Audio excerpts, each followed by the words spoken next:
વિદ્યાર્થી મિત્રો, ધોરણ 11 ભૌતિક વિજ્ઞાન પ્રકરણ 4 સમતલમાં ગતિ, જેનો આજે આપણે ભાગ 2 જોઈશું. આ ભાગમાં આપણે સદીશોના સરવાળા બાદબાકી માટેની બેઝિક રીત, ત્યાર પછી સ્થાનાંતર, વેગ અને પ્રવેગ તથા સમતલમાં થતી અચળ પ્રયોગી ગતિના સમીકરણો આપણે જોઈશું. ઓકે, તો આજે આપણે સ્ટાર્ટ કરીએ. સદીશોના સરવાળા બાદબાકી માટેની બેઝિક રીત.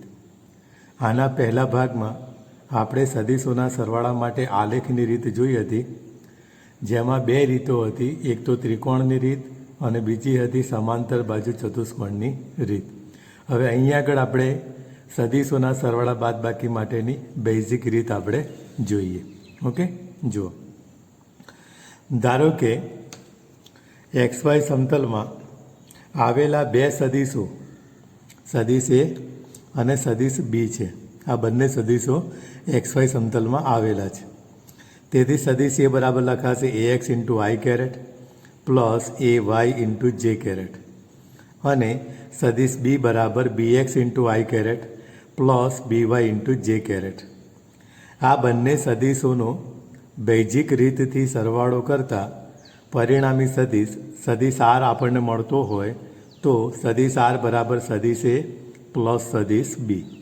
સદીશ Aની કિંમત લખી AXI caret plus AYJ caret plus સદીશ Bની કિંમત લખી BXI caret plus BYJ caret.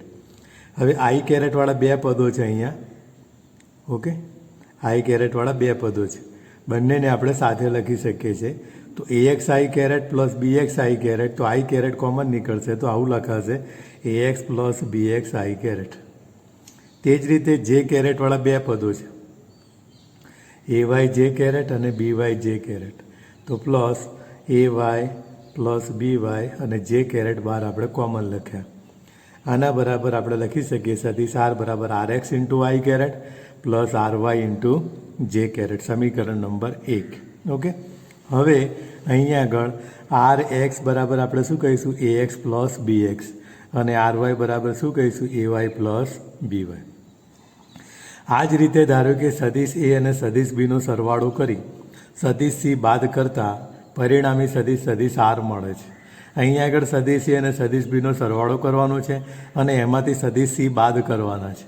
Okay, અને પરિણામી સદીશ આપણને સદીશ R મળે છે.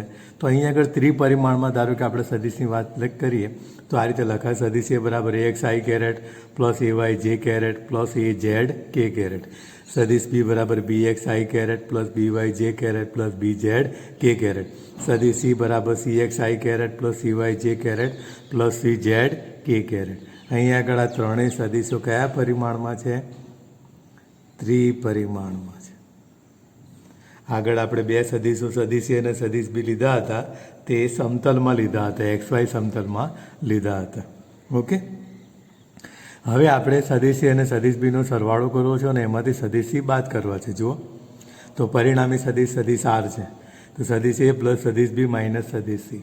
સદીશ Aની કિંમત મૂકી AXI caret plus AYJ caret plus AZ K caret plus સદીશ Bની કિંમત BXI caret plus BYJ caret plus BZ K caret minus સદીશ Cની કિંમત CXI caret CYJ caret plus CZ K caret. હવે I કેરેટવાળા 3 પદો સાથે લખીશું તો AX plus BX minus CX I caret common નીકળશે. પછી પ્લસ J કેરેટવાળા પદો AY plus BY minus CY J caret. પછી K કેરેટવાળા પદો AZ plus BZ minus CZ K caret. Okay, હવે આના બરાબર આપણે લખીશું RXI caret plus RYJ caret plus RZ K caret, જે RX બરાબર AX plus BX minus CX, RY બરાબર AY plus BY minus CY અને RZ બરાબર AZ plus BZ minus CZ. Okay, તો આ થઈ બેઝિકની રીત. સાવ સહેલી રીત છે વિદ્યાર્થી મિત્રો, એક વખત ધ્યાનથી જોઈ લો તો આવડી જાય એ રીતે છે. હવે આપણે જોઈએ કે સ્થાન અને સ્થાનાંતર સદીશ. ઓકે, જો ધારો કે XY સમતલમાં t સમયે કોઈ કણ બિંદુ P પાસે અને t ડેશ સમયે કણ વક્ર માર્ગ પર ગતિ કરી અને P ડેશ પર પહોંચે છે. જો આ x અક્ષ, આ y અક્ષ, એટલે આ થયું XY સમતલ. આ ઉગમ બિંદુ છે O. અહીં આગળ t સમયે કણ જે છે તે કયા બિંદુ પાસે છે? બિંદુ P પાસે છે.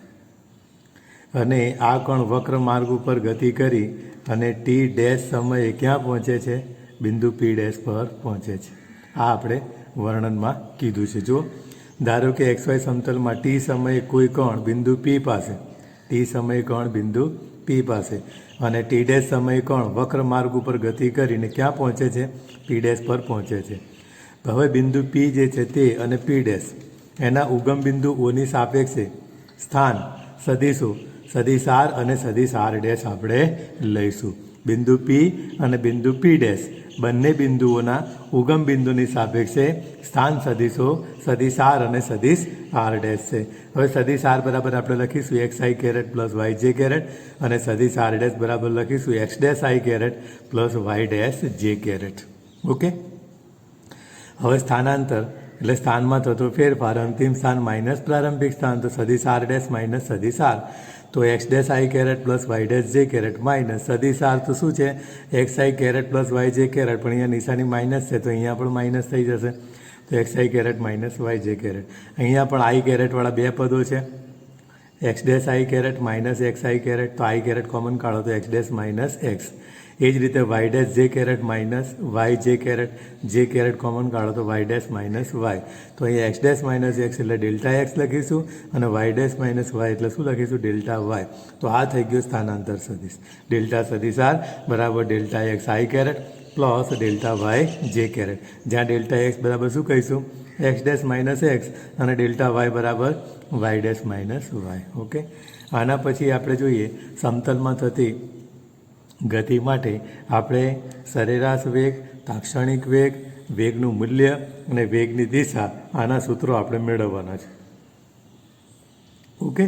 ચલો હવે આપણે જોઈએ કે સરેરાશ વેગ v બાર બરાબર, તો ડેલ્ટા સદીશ R બાય ડેલ્ટા t, અને ડેલ્ટા સદીશ Rનું સૂત્ર હમણાં જ આપણે જોયું હતું, delta x i caret plus delta y J caret. Delta સદીશ Rનું સૂત્ર આગળ આપણે જોયું, ડેલ્ટા સદીશ R બરાબર delta x i caret plus delta y J caret. હવે આને ડેલ્ટા t વડે ભાગવાના છે, તો આવું લખી શકાય, delta x upon delta t i caret plus delta y upon delta t જે કેરેટ.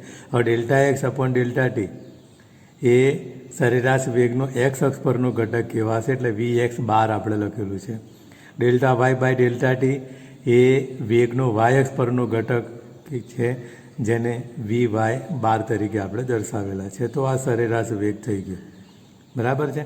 હવે ગતિમાર્ગ પરના કોઈપણ બિંદુ પાસેનો વેગ એ સરેરાશ વેગ પરથી જાણી શકાતો નથી. સરેરાશ વેગ ઉપરથી આપણે કણની ગતિ જે હોય અથવા તો પદાર્થની ગતિ, એ ગતિમાર્ગ પરના કોઈપણ બિંદુ પાસે વેગ કેટલો હશે તે આપણે જાણી શકતા નથી. આના માટે આપણે શું કરવું પડે?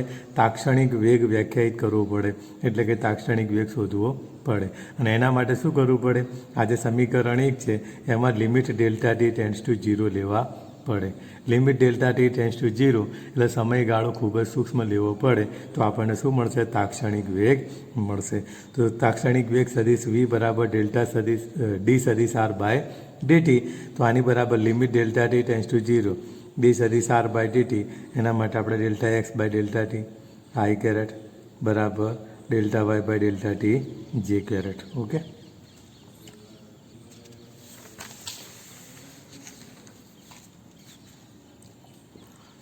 માટે સદીશ v બરાબર dx by dt i caret plus dy by dt જે કેરેટ. dx બાય dt વેગનો x અક્ષ પરનો ઘટક vx, dy બાય dt વેગનો y અક્ષ પરનો ઘટક vy. તો સદીશ v બરાબર vx i caret plus vy J caret આ સમતલમાં વેગનું સૂત્ર થયું. ઓકે. સમતલમાં થતી ગતિ માટે વેગનું મૂલ્ય તો અગાઉ આપણે જોઈ ગયા કે સદીશનું મૂલ્ય શોધવું હોય તો તેના દરેક ઘટકનો વર્ગ કરી સરવાળો કરી વર્ગમૂળ લેવા પડે, તો આપણને શું મળે? સદીશનું મૂલ્ય. તો અહીંયા વેગનું મૂલ્ય શોધવું હોય તો એના બે ઘટકો છે vx અને vy, બંનેનો વર્ગ કરી સરવાળો કરી વર્ગમૂળ લેવું પડે, તો આપણને વેગનું મૂલ્ય મળે છે.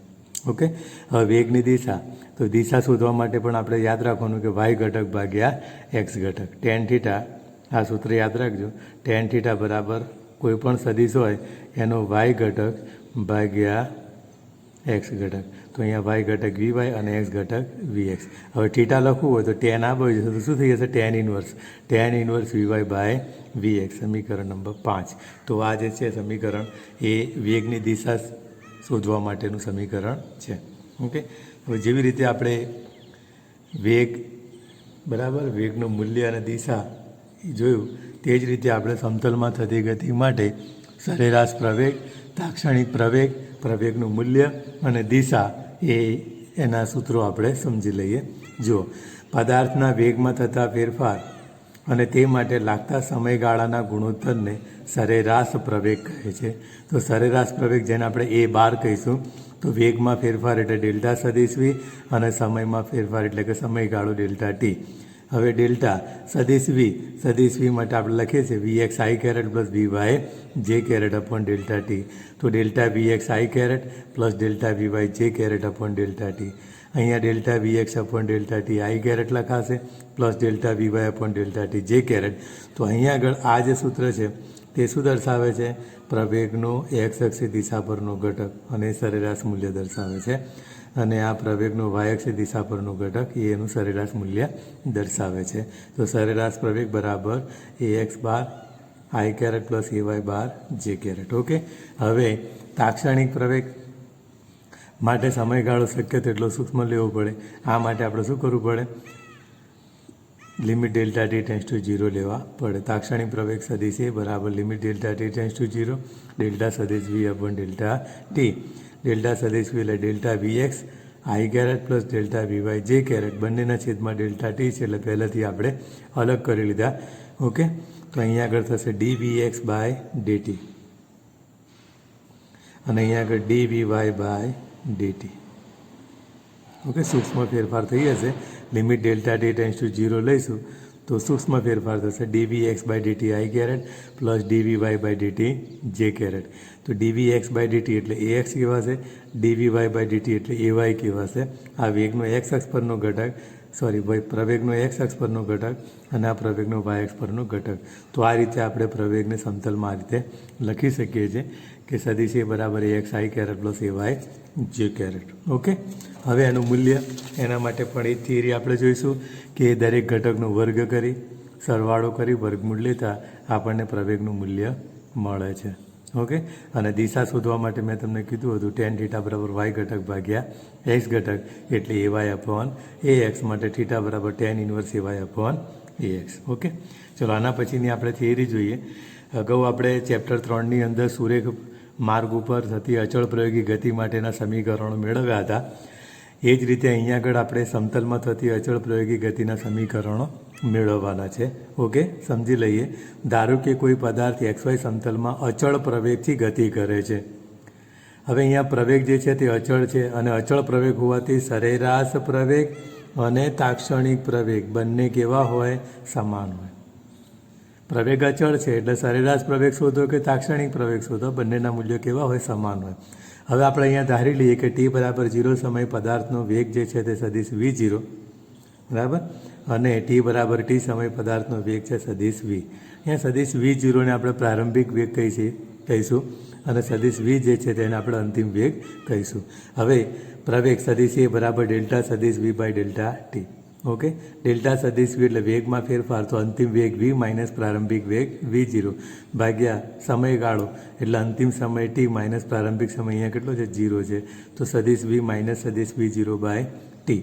ઓકે, ટીને સામે લઈ જઈએ તો સદિશ એટી બરાબર સદિશ V માઇનસ સદિશ V0.